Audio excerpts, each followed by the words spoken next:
alone. In the second, there were 2 of us, and now 3. If it goes on like this, I'm going to end up with a whole cavalry. That was my That is Clint an Eastwood awesome Christian Bale. Thank you. I was channeling Christian Bale. Where's the sugar? So Eastwood was. I'm not still happy. laughing. Sorry, I'm still laughing at your thing in my head. He's like, I want $250,000 and a Ferrari. Yeah. Yeah, I mean, he was the man with no name. So really, they could have just made a generic Western without him. But I think that stock he'd built up at this point gave him some negotiating power, right? Now Eastwood was not happy with the finished movie, and he later said it was bloated and rather than expansive, and the only fleshed out character was Tuco. So his concerns ended up staying true, at least for him. Mm-hmm. Well, here's the thing, though. In the first movie, he was like, I think he should do less. I think he should say less, Yes. And now, just because there's a couple of other people around and a chatty kind of Mexican guy, I think I should do more. Sorry, Clint. You can't have it both ways. Well, that's fandom in general. Like, I don't know if you guys have seen The Magnificent Seven, right, which is a remake of The Seven Samurai, but like they got a pretty all-star cast for that. Yeah, Denzel Washington, Chris Pratt, all-star cast. Yeah. The previous one. That's anyways, a remake. Steve McQueen and like Yul Brynner were like competing because they were both big stars at the time, and so both of them were using the other person's star status to up their own game in that one too, where they were like always moving and always doing some in the background, in the hopes that the audience would draw their eye to them when they were on the screen, right? So when we get to that, you'll talk about that as well. But Steve McQueen is always like moving his hat or like rubbing his face or like playing with something. Like, he's constantly doing stuff in that movie. And that just kind of reminds me of what you're saying here with Clint Eastwood, where he's like just worried about getting upstaged or something. And that wasn't his only issue with the film. As a non-smoker, as we talked about before, he hated smoking the cigars. And Sergio Leone often did multiple takes. And according to Eli Wallach, Eastwood would sometimes tell Leone, "You better get it this time, because I'm going to throw up." So, he's like, between the money demands and the character demands and having to smoke take after take after take, by the time filming had completed, Eastwood had grown tired of Leone's perfectionism and demands, and they never worked together again, although Leone tried to get Eastwood to appear in Once Upon a Time in the West. So that would have been interesting. That would have, I guess, he would have been the same character, I guess, perhaps, and become an unofficial, entry to this series. Who knows, right? But now our old friend Charles Bronson, who was offered many roles in this franchise, he was offered the role of Tuco and Angel Eyes, but he declined both because he was in England filming The Dirty Dozen.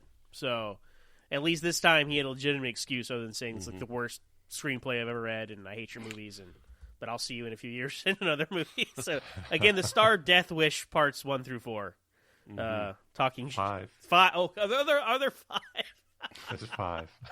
And there's a remake with Bruce Willis to tie it all together. So that's a common Sounds like theme. a franchise fatigue coming That's up. right. So the 3 principal actors, Clint Eastwood, Lee Van Cleef, and Eli Wallach, were the only people who spoke English, other than a couple of supporting roles, Al Mullock, the one-armed man, and John Bartha, the sheriff. Everyone else in the movie is speaking his or her native language, mostly Italian and Spanish, and they were later dubbed into English. I think for the most part, the dubbing's pretty good. I wanted to ask you guys, there's a couple of characters that really stick out to me. One is Bill Cunningham's wife or mistress. That the dubbing there, I was like, okay, this is really off. And then the Confederate, the Union commander at the end, like he probably because he had so much dialogue. I was like, you can really tell. Like, I don't know, this guy, his lip sync is not really matching up. But other than that, I think the lip sync was the drunk really good. guy was that? He was the guy when they go to enlist at the end of the movie. When they're trying to get across the river, and the guy, he's drinking a bottle, and he has this random like mini character arc where he he gets injured, and then he sees the bridge blown up, and then he can die in peace. I was like, this is an odd tangent to go on, but I think just because he had so much dialogue, that's why it stuck out to me. Yeah, and I guess if he's playing drunk Italian, he's probably slurring his words, and then some poor guy's got to speak. Right. American English over that. It must have been tough. So speaking of other actors, Mario Brega, he appeared in all three of the Dollars movies as a henchman for the main villain. And in all three movies, his character meets an unfortunate demise. Oddly enough, none of these demises are caused by gunfire. And in this movie, his character Wallace is killed when Tuco jumps off the train with him and bangs his head against some rocks. And this is actually the only movie where Brega played an American, and the other two he played a Mexican. So again, doing that trope of the big, strong man kind of henchman who gets dispatched in every film. So he was playing that role. And Ennio Morricone, his iconic theme music, it was designed in places to mimic the sound of a howling coyote. And originally he didn't want the trumpet in there, but Leone insisted.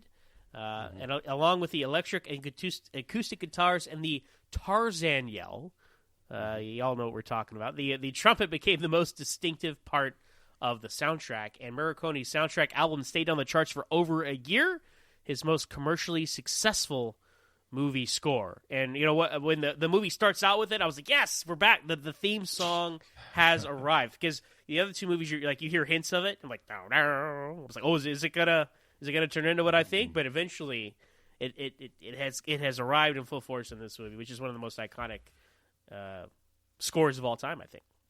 I wanted to add to that with Ennio, not Ennio, Ennio. You know, you say Ennio, I say Ennio. Yeah. Is there not an extra H in there? I've been saying it wrong this entire time. You've been saying it wrong, yes.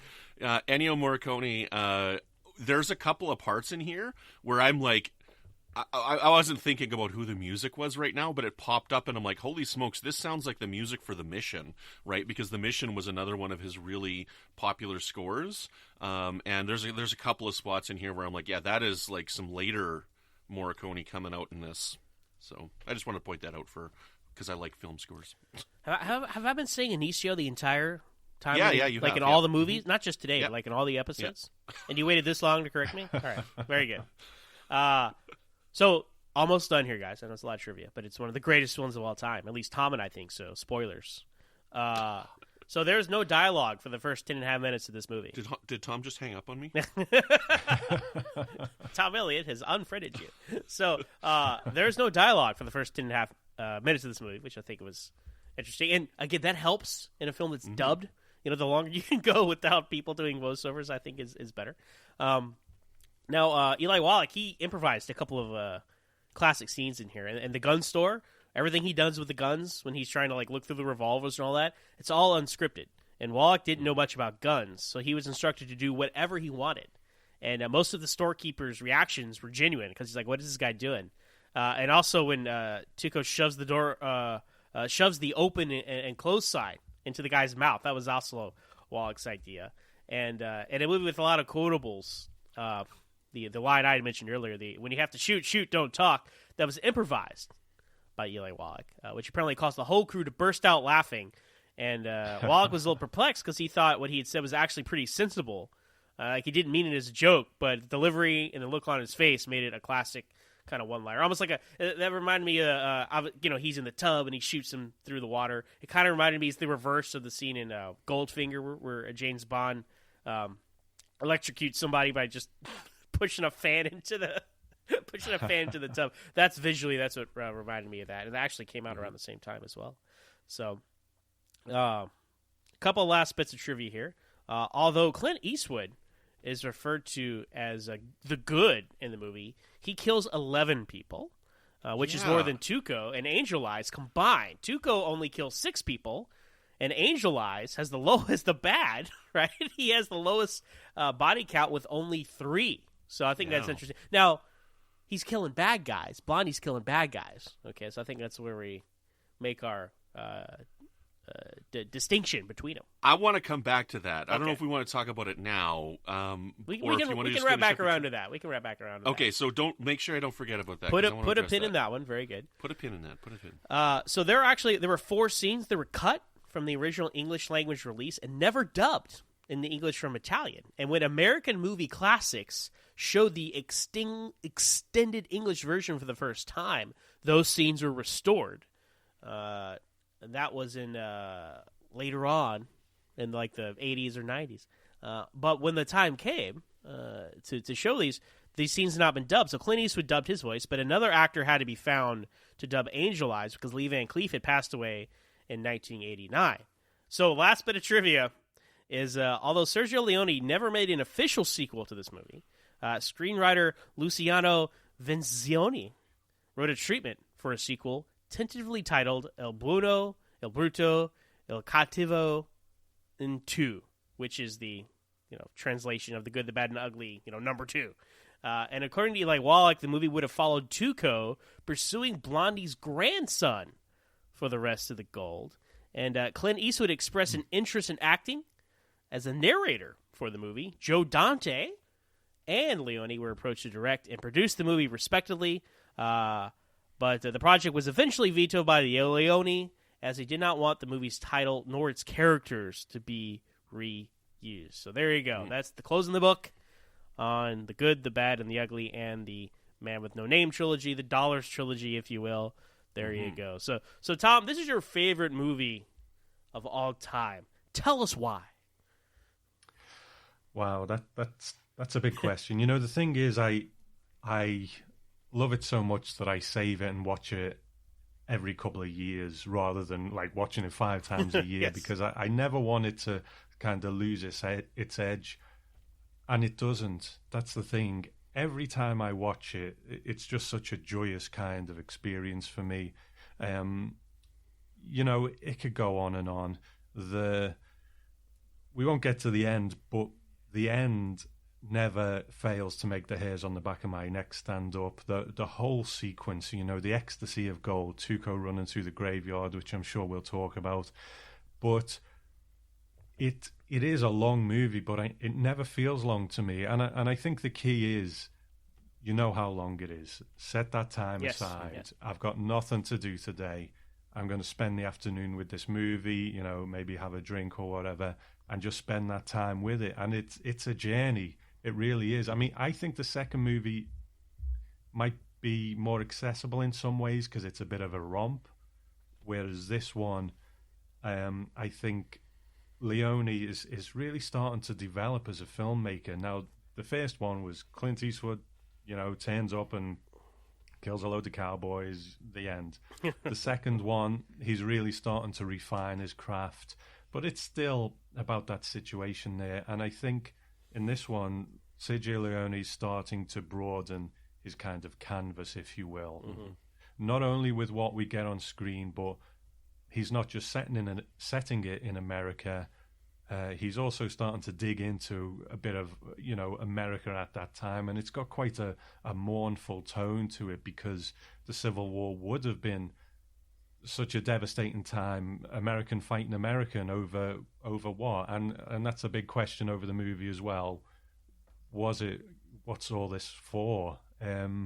So there's just so many things. Mm-hmm. The performances, the chemistry between them. It could go on, and I'm sure it will throughout this, but that's kind of where I'm at with it.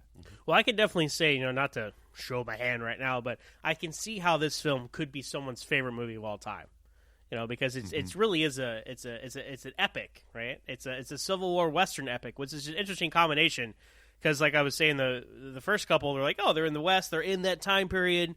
But there's some Confederate soldiers maybe here or there, or at least some dead Confederate soldiers, uniforms being taken, whatnot. But this leans full in to like, yes, this is set during the Civil War, and as you were saying, the last, even probably the last two were kind of like a romp, from a point of view.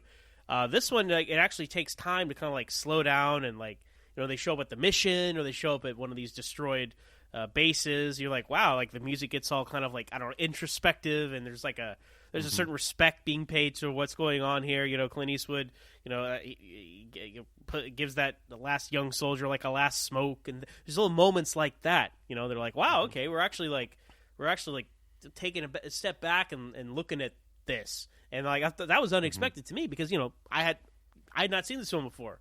So I didn't know what to expect. Based off the last two, I would not have expected a film like this, and I really thought that added a certain sense of, maturity to everything, as well as just technically it was a lot more mature. I think it just looked polished and all that. So I think across the board, everything has been improved from the previous two movies in this particular trilogy.